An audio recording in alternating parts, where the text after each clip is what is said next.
এই যে পহেলা বৈশাখ মাত্র ৩৫ বছর আগে এটা চালু হয়েছে ঢাকা ইউনিভার্সিটিতে। এই মাত্র ৩ যুগ আগে চালু হওয়া জিনিসটা কিভাবে ১০০০ বছরের ঐতিহ্য হলো? আরে ভাই, বাংলা সনের বয়সই তো ১০০০ বছর হয় না। এই মিথ্যুকরা, মিথ্যাবাদীরা বলে এটা নাকি ১০০০ বছরের ঐতিহ্য। জন্মই ১০০০ বছর, সনের বয়সই ১০০০ না, সেটা আবার নাকি ১০০০ বছরের ঐতিহ্য হয়ে গেছে। পহেলা বৈশাখ, আমরা আমাদের শৈশবেও পহেলা বৈশাখের এই রূপ কেউ দেখি নাই।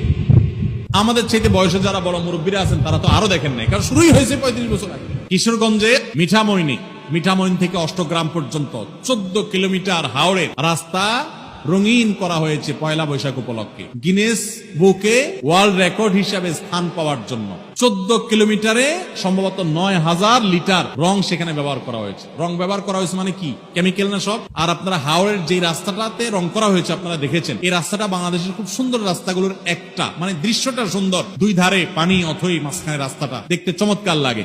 তো এই যে রংগুলা, এগুলা ধুয়ে কোথায় যাবে? হাওড়ের পানিতে যাবে না? তাতে তো পানির জন্য, মাছের জন্য খুব উপকার হবে। কি বলেন? রঙের গ্রান, কেমিক্যাল, এগুলো মাছের স্বাস্থ্যের জন্য অনেক ভালো না? এই যে রাস্তা রং করছে, মানুষের ঘর বাড়িতে রং নাই, বাসের রং নাই, পাবলিক পরিবহনের রং নাই, ট্রেন গুলার রং নাই, সিল সপ্পর সালবাকলা উঠে গেছে, অবস্থা খারাপ, কোন শ্রী নাই, রূপ নাই, জায়গা মতো রং না করে কোথায় রং করতেছে?